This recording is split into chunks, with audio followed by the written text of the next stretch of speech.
to use that later tonight. Happy Wednesday, everyone.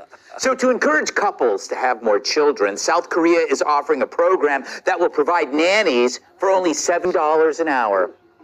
In a related story, guess who's moving to South Korea? Yeah, you can clap.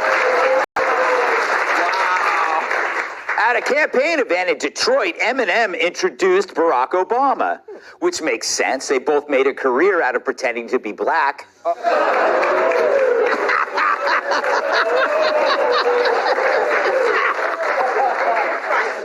What'd he say?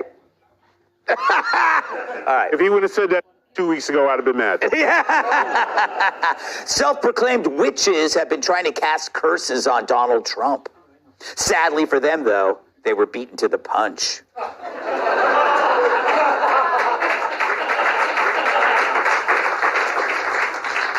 A new poll shows Trump with a slim lead over Harris with Arab Americans. Harris would attempt to speak directly to those voters, but she hasn't yet nailed the accent.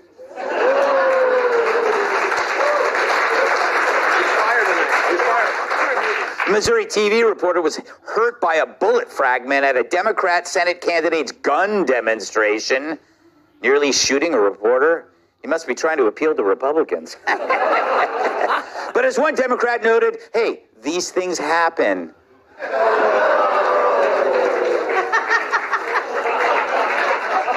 A drunk driver in Milwaukee nearly crashed into Kamala's motorcade. No one was injured, and the boozed-up driver claimed he was back.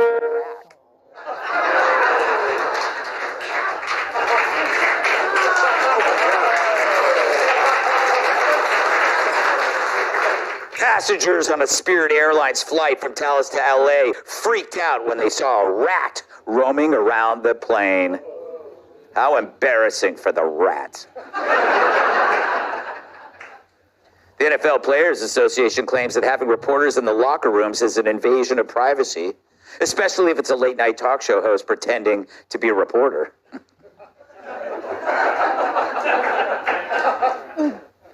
All right. And finally, the insane clown posse has endorsed Kamala Harris for president. Here they are without their makeup.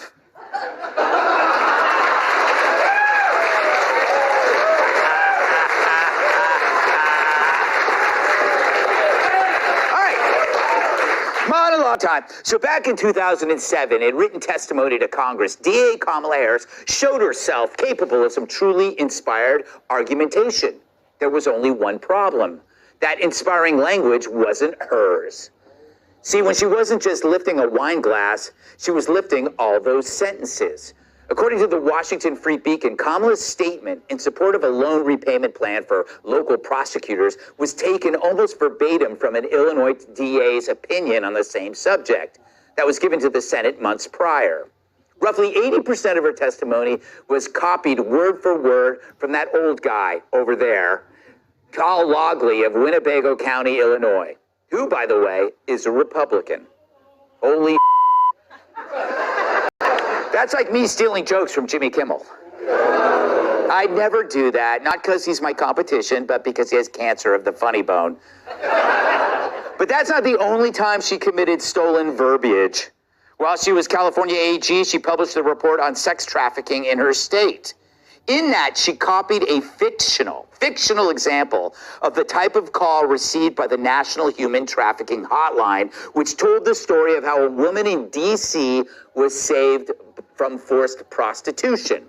But in her report, Harris never said the story was fake. Instead, she changed the location to San Fran to get credit for a rescue that never actually happened. Dirty. There are other examples, but this is at least the second time Harris has been caught in a blatant act of plagiarism. She's the literary version of a smash and grabber. Remember, Kamala, anything under 900 words and you won't get charged.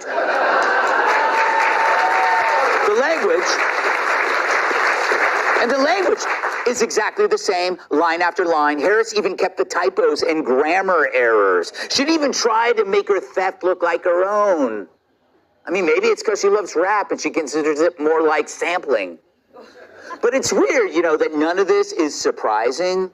Perhaps because her only concrete policy proposal, no taxes on tips, she stole from another Republican, her opponent. So in light of the fact that nothing Kamala says gives you any idea of what she believes, is it any surprise that less than 2 weeks out from Election Day, even Rachel Levine is asking, who the hell is this woman? Now, all this comes on the heels of a report that Kamala lifted entire sections of her policy book, Smart on Crime. Who knew she was actually talking about herself stealing? Even the New York Times, which initially rushed to defend her, finally had to admit her thievery. But the real point isn't Kamala's serial plagiarism. It's how in the past this would end a campaign. It would lead every newscast. This would be the October surprise. I mean, this is way worse than what sunk Joe Biden in '87 when he was caught stealing speeches from a British leader. And worse, it was this guy he stole it from.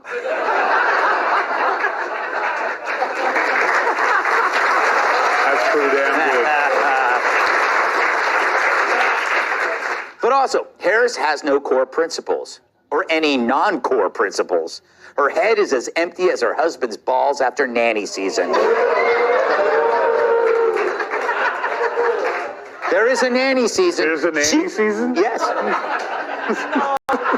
She grew up in a middle-class family that was pretty well off. She's an American that spent her formative years in Canada, and she's going to save democracy after she plotted a coup against her boss. I don't even know what Doug sees in her since she won't put him down for a nap. In fact, she might be the least honest politician ever. Listen to her on the Biden decline cover-up.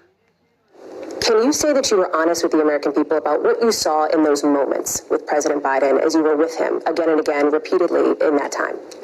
Of course. Joe Biden is an extremely accomplished, experienced, and capable. And you never saw anything like what happened at the debate night behind closed doors with him?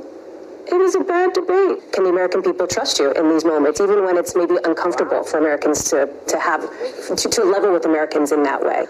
I speak with not only sincerity, but with a real firsthand account of watching him do this work. I have no reluctance in saying that.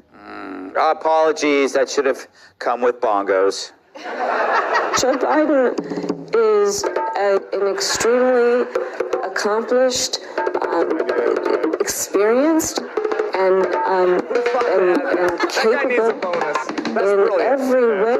I speak with not only sincerity, but with a real firsthand account of watching him do this work.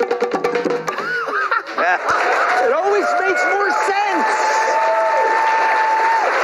Incredible. But like the conveyor belt at the manure factory, the load of crap keeps coming. Listen to her on transgender laws. Do you believe that transgender Americans should have access to gender-affirming care in this country? I believe we should follow the law. I mean, I think you're probably pointing to the fact that Donald Trump's campaign has spent tens of millions of dollars. They're trying to define you on this. Yes, I'm asking you to define yourself, though. Just broadly speaking, what is your value? Do you believe they should have that access? I believe that people, as the law states, even on this issue about federal law. What horse? The reporter even set up the question as a pro-trans layup, and she still threw a brick. As if she actually has no impact on the law. And remember, there are other laws she doesn't follow, like the 25th Amendment. You know, you thought Biden was an empty vessel? He's got nothing on this broad. Fact is, we really don't know what this woman stands for. Maybe that's the point.